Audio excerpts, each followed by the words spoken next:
वंदे मातरम। नमस्कार, जय श्री राम। मेरा बहुत मन था कि मैं राहुल गांधी के बारे में अच्छा बोलूं।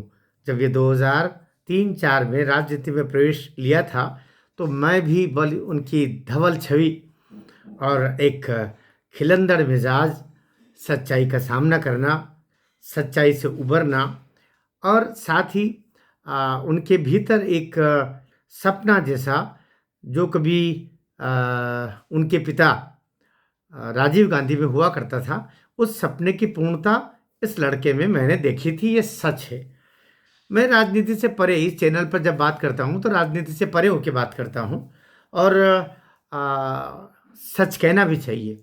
इतना संकीर्ण दिल से बड़े काम नहीं होते, छोटे दिल से बड़े काम नहीं होते। इसलिए ये पक्ष था।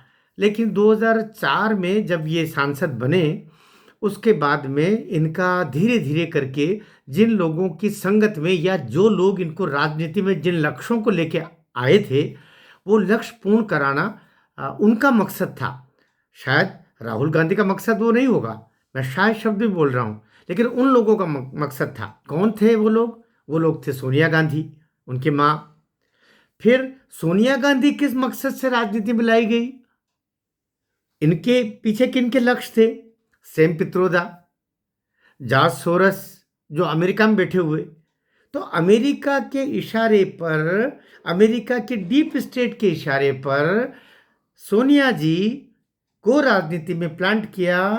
सोनिया जी फिर अपने बच्चे को 5-10 साल की मेहनत के बाद में 93 के बाद में फिर वो लेकर के आई और 2004 में जब सोनिया जी की दाल नहीं गली, पहले उन्हीं को प्रधानमंत्री बनाने की योजना बनी, लेकिन वो जब मामला नहीं बना तो राहुल गांधी को प्लांट किया गया बतौर प्रधानमंत्री ही। और 2004 में डीप स्टेट के खेल और भारतीय जनता पार्टी का शाइनिंग इंडिया, जो शाइनिंग इंडिया के कारण से उन्होंने साल भर पहले, 6 महीने पहले उपचुनाव करवा लिए अटल जी ने, और शाइनिंग इंडिया वाली बात बनी नहीं। अंततः भारत देश को जानने के लिए जो चाहिए शायद कहीं कमी रही होगी। ऐसा कई देशों में होता है, भारत में भी होता है।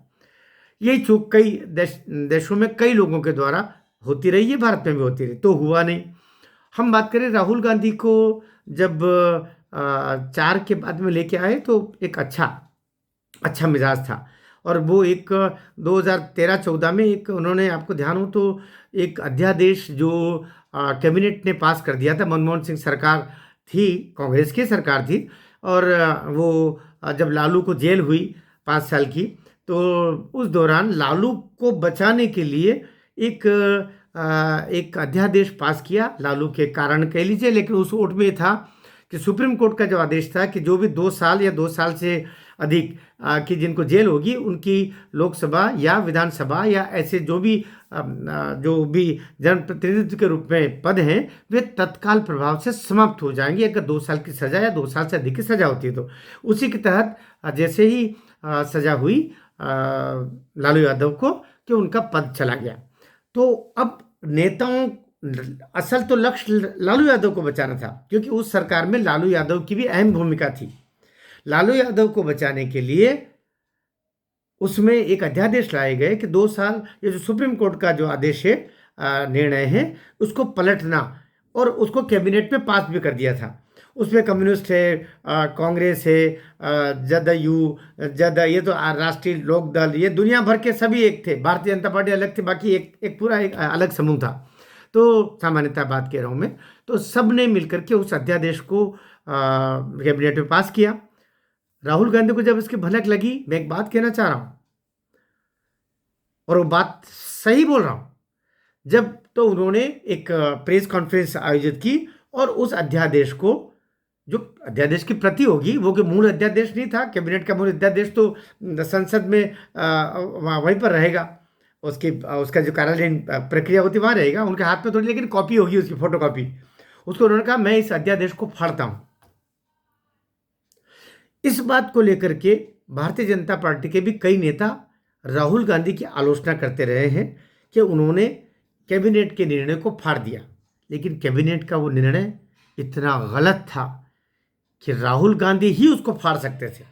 याद रखना कि अगर वो नहीं फाड़ते और इस तरीके का कमिटमेंट नहीं होता तो आज लालू यादव से लेकर के जितने नेताओं की जो कुर्सियां जा रही हैं 2-2 साल के बाद में, स्वयं स्वयं कुर्सी राहुल गांधी की कुर्सी भी चली गई अभी, वायनाड से चली गई थी ना, कि अभी जब उन्होंने सावरकर को लेके कोई दिया या मोदी को लेकर के जाति नाम को लेकर दिया, तो उन डेफेमेशन के केस में उनकी अभी सजा हो गई थी, और सजा की जाती अभी केस तो चल ही रहा है, लेकिन वो सजा होते उनके उनकी कुर्सी चली गई थी।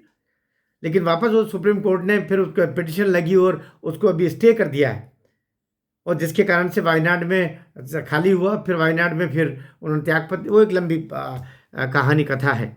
तो हम बात कर रहे हैं कि वो जो अध्यादेश फाड़ा था, उस यदि वो पर्दे के पीछे अंदर ही अंदर इन लोग नेताओं को समझाते तो शायद सोनिया जी और जितने भी जी और जॉर्ज सोरस और जॉर्ज सेम पित्रोदा, ये सब लोग ये चाहते हैं कि भारत तो बदनाम हो, लोकतांत्रिक प्रक्रिया के तहत ये बदनाम हो जाए, करप्ट हो जाए, एक दिन क्रांति होगी उसके बाद, जैसे नेपाल में हुई, जैसे बांग्लादेश में हुई, जैसे श्रीलंका में, तो वो उसी का रूप था।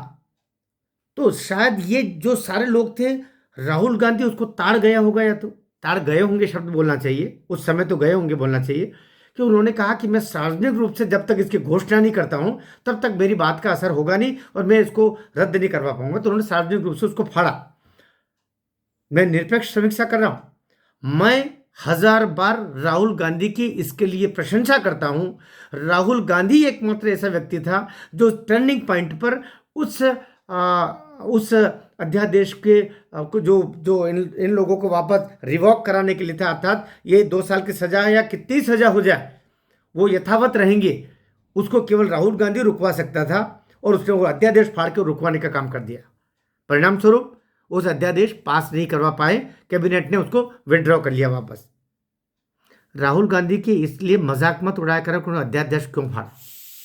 मैं बीजेपी के नेताओं से भी कहना चाहता हूँ, राहुल गांधी की प्रशंसा कीजिए, धन्यवाद दीजिए कि उन्होंने लोकतांत्रिक परंपरा को बचाने के लिए उस अध्यादेश को फाड़ करके, और ये लालू कालू भालू, ये जो 2 साल या कितने साल की सजा हो, आजीवन कैद है, सजा हो गई, लेकिन फिर भी वो सांसद विधायक बना करते थे, उसको कम से कम सुप्रीम कोर्ट के उस निर्णय को यथावत रखवाया। तो इसके लिए मैं क्लीन व्यक्ति मानता रहा हूँ। एक बात हो गई, तारीफ में मैंने 7 मिनट खर्च कर दिए, अच्छा लड़का था, लेकिन उसको बर्बाद कर दिया। अब उनके नागरिकता पर संकट है, विदेशी नागरिक का तमगा ही नहीं, ये जो तथ्य है उसके आधार पर सच्चाई ही है कि जब वो दो देशों के नागरिकता उनके पास में, ब्रिटेन की भी है, भारत की भी, उनके पास में कई देशों के पासपोर्ट है, ब्रिटेन का तो हो गई वहाँ के नागरिक, तो भारत का पासपोर्ट भी है, इसलिए वो यहाँ से जाने के बाद दूसरे पासपोर्ट का सहारा लेकर के कहाँ जाते हैं किसी को पता नहीं चलता। लेकिन अब ये सब पब्लिक डोमेन में आ चुका है, इसलिए राहुल गांधी के पास में अब मैं कहता हूँ, अब उनके पास 2 विकल्प है। और पहला विकल्प है कि वे स्वयं स्वीकार करके और राजनीति से किनारा करके और ब्रिटेन चले जाएं, सबसे सुखद, और अपना परिवार, कहते हैं उनका परिवार है, 2 बच्चे हैं, तो खुलेआम उसको स्वीकार करें। जब उनके पिताजी ने इटली निवासी एक महिला से शादी की थी, वो स्वीकार किया था, उसको कौन सी बुरी बात है, उसको स्वीकार करें। उस जो महिला है, महिला हो गई होगी अब तो वो, चूँकि उनके 20-20 साल के 19 साल के बच्चे हैं, तो एक महिला है वो, अच्छा वही 50-55 साल की होगी, जब ये लगभग 58-60 साल के हैं, तो वो भी 50-55 के लगभग की महिला होगी, तो उसको बाकायदा लेकर के आएँ या वहाँ चले जाएँ जहाँ उनका नागरिकता, चूँकि 2 देश में से एक देश की रहेगी, लेकिन भारत की नागरिकता तो स्वतः समाप्त हो जाएगी भारत के कानून के हिसाब से, क्योंकि जैसे ही आपका अन्य देश के आप नागरिक हो तो भारत की नागरिकता तो आप ले ही नहीं सकते, पहले आपको उसको त्याग दे देना चाहिए था, और उसके बाद में वाजिब कारणों के आधार पर भारत की नागरिकता मिल सकती है, लेकिन अभी मिलेगी नहीं तत्काल। तो फिर उसके साथ साहब आपको कारण लगाना पड़ेगा कि मैं सोनिया गांधी का और राजीव गांधी का लड़का हूँ, उस आधार पर फिर एक किंतु परंतु के साथ में निर्धारित अवधि के पश्चात मिलेगी, लेकिन फिर आपको जेल जाना पड़ेगी। आपने अब तक बात छुपाई क्यों? तो फिर आपको इस जेल जाने में सोनिया जी भी जेल जाएगी, क्योंकि 120 भी लग जाएगी कि आपने षड्यंत्र पूर्वक सामूहिक अपराध किया है। तो बहुत सारे इसमें पेंच फंसे हुए हैं, तो बेहतर है कि राहुल गांधी चुपचाप, अभी आरोप लगी गया है, पहला विकल्प है जो विदेश भाग लें, 1 दूसरा दूसरा कि वे स्वीकार करें, जेल जाएँ और उनके जेल जाने के साथ अन्य लोग भी जेल जाएँ। अभी जिस तरीके से प्रियंका वाड्रा को संसद में बोलने का मौका दिया गया बारंबार, मुझे लग रहा है कि अब कई और निर्णय भी होंगे जिस निर्णयों की शुरुआत सोनिया गांधी के इशारे पर हो चुकी है कि राहुल के बजाय प्रियंका को आगे किया जाए। यद्यपि वो आधे अधूरे मन से कर रही है, लेकिन उसने करना शुरू कर दिया है, क्योंकि अब राजनीति में एक तो कोई वारिस देना पड़ेगा, अन्यथा इस खानदान के हर्ष ऐसा होगा कि आते पते नहीं चलेंगे, पूरी उम्र फिर इन लोगों की घट्टी पीसने में ही बीत जाएगी। वीडियो कैसा लगा? सही लगा हो दोनों विकल्प आपको तो मुझे बताइएगा। तीसरा विकल्प भी कोई हो सकता हो तो उसके बारे में भी ज़रूर बताइएगा। और चैनल को अब तक सब्सक्राइब नहीं किया हो तो कीजिएगा, मेरी आपसे प्रार्थना है। और शेयर भी कीजिएगा, उन लोगों तक पहुंचाइएगा जिनको सच बात सुनने का शौक है, अच्छा भी लगता है। भारत माता की जय।